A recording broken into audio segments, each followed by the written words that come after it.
Hello दोस्तों, स्वागत है आपका मेरे इस सैनिक समाचार चैनल में। दोस्तों, आज की वीडियो में बात करेंगे प्री 2006 पेंशनर्स और पोस्ट 2006 पेंशनर्स के लिए जो एरियर का भुगतान होना शुरू हुआ है। और दोस्तों, उन सभी पेंशनर्स को, उन सभी प्री 2006 पेंशनर और पोस्ट 2006 पेंशनर्स को भुगतान शुरू हो गया है जिनको कि पहले नहीं मिला था। ऑलरेडी दोस्तों इसके लिए सर्कुलर आए हुए थे, लेकिन इसका बेनिफिट जो है पूर्व सैनिकों को नहीं मिल रहा था। तो दोस्तों, हम बात करेंगे जो पूर्व सैनिकों का जो है बहुत इम्पॉर्टेंट बेनिफिट है। और इसके लिए दोस्तों अब ऑर्डर भी आ चुके हैं कि सभी को जो है, चाहे वो प्री 2006 पेंशनर्स हैं चाहे पोस्ट 2006 पेंशनर्स हैं, उनको लाभ मिलना चाहिए। और दोस्तों, जो एरियर का अमाउंट भी है वो लाखों में है। 1 से 2 लाख रुपए तक का एरियर आपका जो है, आप उसके लिए एलिजिबल हैं। तो बात करते हैं दोस्तों आज के इम्पॉर्टेंट अपडेट की, और हम बात करने जा रहे हैं दोस्तों जो एमएससीपी और एसीपी जो दो टर्म्स हैं। और ये दो टर्म्स जो है आपके रिटायरमेंट एज पे डिपेंड करती है। अगर आप 2006 से पहले के रिटायर्ड हैं तो आपको जो है एसीपी का बेनिफिट मिलेगा, और अगर आप जो है 2006 के बाद के रिटायर हैं तो आपको एमएससीपी का लाभ मिलेगा। तो बात करते हैं दोस्तों इन दो टर्म्स के बारे में। अगर दोस्तों चैनल पर आप पहली बार हैं तो चैनल को ज़रूर सब्सक्राइब करें, जिससे आने वाली हर वीडियो का अपडेट आपको मिलता रहे, और साथ ही साथ बेल आइकन ज़रूर दबाएं।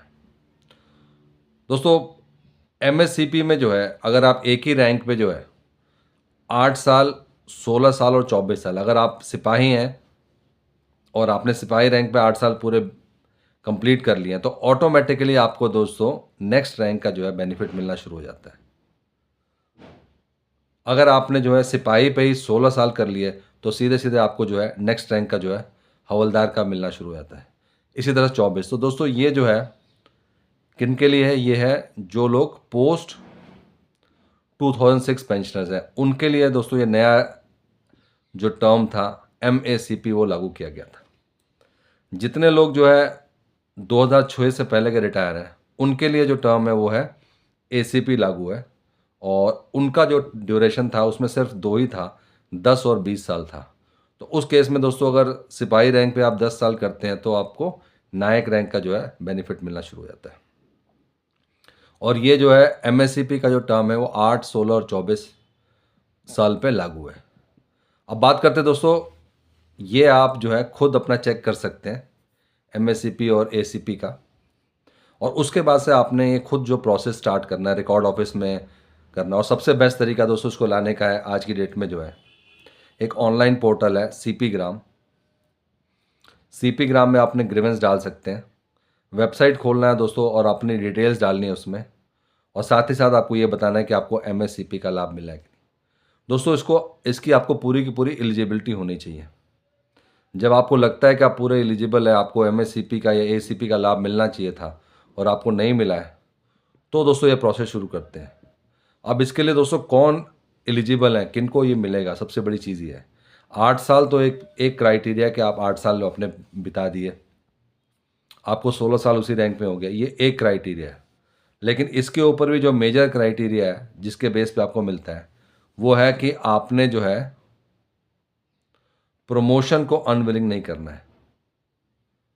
क्योंकि जब आपको गवर्नमेंट प्रमोशन दे रही है और आप उसको मना कर रहे हैं तो आपको जो है ये एमएससीपी का लाभ नहीं मिलेगा, ये एसीपी का लाभ नहीं मिलेगा। या दूसरा, अगर कोई किसी तरह का आपके ऊपर कोई केस चल रहा है, कोई आपके ऊपर अगर डिसिप्लिनरी कार्रवाई चल रही है, तो उस केस में जो है तो आपको दोनों चीज़ें चेक करनी है। क्योंकि ये सर्विस पर्सन को भी मिलता है और इस टाइम पे जो है जो फैमिली पेंशनर्स हैं उनको भी मिल रहा है।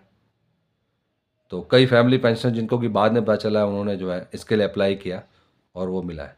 तो दोस्तों ये दो ही क्राइटेरिया है कि अगर आपने प्रमोशन को अनविलिंग नहीं किया, अगर आपने खुद ही मना किया कि मैं प्रमोशन नहीं लेना चाहता, तो आपका जो है एमएससीपी के लाभ से आप वंचित रह जाते हैं। और दूसरा, कोई आपके ऊपर डिसिप्लिनरी एक्शन नहीं हो रहा हो। सिर्फ ये दो बातें दोस्तों, अगर ये दो बातें आपने इसके लिए नहीं, आप इसमें आते हैं, तो आप डायरेक्टली दोस्तों आप चेक कर सकते हैं। क्योंकि आपको अपने सर्विस रिकॉर्ड चेक कीजिए और आपने अगर ये 8 साल 16 साल का टाइम जो है बिताया है एक ही रैंक पे, तो आप सीधे सीधे एलिजिबल हो जाते हैं। उसके बाद से दोस्तों सीधे सीधे जो है आपने ये ग्रीवेंस डालना है आपने सीपी ग्राम की वेबसाइट पे जाके कि आपने सिपाही रैंक पे या नायक रैंक में जो भी है आपने इतने साल बिताए हैं और आप जो है अगर 2006 से पहले के हैं तो आप एसीपी के लिए एलिजिबल हैं, और अगर आप 2006 के बाद के हैं तो आप एमएससीपी के लिए एलिजिबल हैं। कितना डिफरेंस आ रहा है वो सारा देख के दोस्तों आपको जो है जो सीपी ग्राम की तरफ से जो है स्पर्श को या बैंक को अपने आप ही जो है लेटर जारी किया जाता है, और सीपीपीसी के थ्रू जो है स्पर्श को और बैंक को जो है इंस्ट्रक्शंस दिए जा रहे हैं। और उसके बाद से दोस्तों मुश्किल से जो है 15 से 20 दिन में आपके अकाउंट में, और ये जो एरियर के अमाउंट भी है ये भी काफ़ी बड़ी अमाउंट है, ये कोई छोटी अमाउंट नहीं है, तो वो आपको जो है एरियर का अमाउंट, एक तो नो ऑब्जेक्शन सर्टिफिकेट मिलता है अगर आपका स्पर्श में अभी भी माइग्रेशन हुआ है, तो आपकी एलिजिबिलिटी होने के बाद स्पर्श एक बार जो है ये ज़रूर चेक करता है कि नो ऑब्जेक्शन सर्टिफिकेट लेता है कि बैंक ने कहीं ऐसा तो नहीं कि पहले दे दिया हो या कोई एक ही चीज़ को 2 बार जो है उसका बेनिफिट उठा रहा हो। उसके लिए दोस्तों एक मैंडेटरी चेक होता है जिसमें कि नॉन पेमेंट सर्टिफिकेट चाहिए होता है, और एक बार आपको नॉन पेमेंट सर्टिफिकेट मिल गया तो दोस्तों आप जो है स्पर्श के थ्रू जो है नेक्स्ट स्टेप यही है कि स्पर्श जो है ये जो पेमेंट है वो आपके खाते में कर देते हैं। तो दोस्तों ये पूरा का पूरा स्ट्रेट अवे प्रोसेस है एमएससीपी और एसीपी को लेकर, और इस टाइम पे जागरूकता बढ़ी है। इस टाइम पे आपको ये सारी सुविधाएं लेना आसान इसलिए है क्योंकि सब कुछ ऑनलाइन है। आज की डेट में आप ऑनलाइन सारा कुछ चेक कर सकते हैं, अपना सर्विस रिकॉर्ड, जिन लोगों का स्पर्श में माइग्रेशन है उनका एक एक डिटेल जो है स्पर्श में अपडेटेड है। आपने जाके अपना डिटेल सीधे डाउनलोड करना है और वहीं से घर बैठे ही आपने जो है अपना ग्रीवेंस भी डाल देना है। अगर आप अभी बैठ के एलिजिबिलिटी आप चेक करते हैं आपको पता चलता है, तो आप सोचिए दोस्तों आपको सीधे सीधे जो 1 लाख का एरिया जो आप जिसके लिए एलिजिबल थे, जो आपको नहीं मिल रहा था, अब वो घर बैठे आप जो है इसका इनिशिएट ले सकते हैं। और ये सारा कुछ ऑनलाइन के थ्रू होता है। वो एप्लीकेशन आपकी नेक्स्ट स्टेज पे जाएगी, वहाँ पे जो है स्पर्श को इंस्ट्रक्शन लिखा जाएगा और उसके बाद से दोस्तों आपकी पेमेंट जो है आपके अकाउंट में कर दी जाएगी। तो दोस्तों इतना सिंपल प्रोसेस है इसको, लेकिन हाँ आपको इनिशिएट करना पड़ेगा, आपको चेक करना पड़ेगा एसीपी है, और जितना क्लियरली आप अपने सीपी ग्राम का जो आपका कमेंट बॉक्स है जहाँ पे आप डिटेल लिखते हैं, जितना ज़्यादा डिटेल में लिखेंगे उतना ही आपको इसका बेनिफिट मिलने वाला है। तो दोस्तों ये था एमएससीपी के एरियर को लेकर और एसीपी के एरियर को लेकर जो है आज का इम्पोर्टेंट अपडेट। दोस्तों अगर वीडियो पसंद आए तो इसको लाइक कीजिएगा, शेयर कीजिए और सब्सक्राइब करना ना भूलें। साथ ही साथ दोस्तों बेल आइकन ज़रूर दबाएं जिससे आने वाली हर वीडियो का अपडेट आपको मिलता रहे। Thank you for watching this video.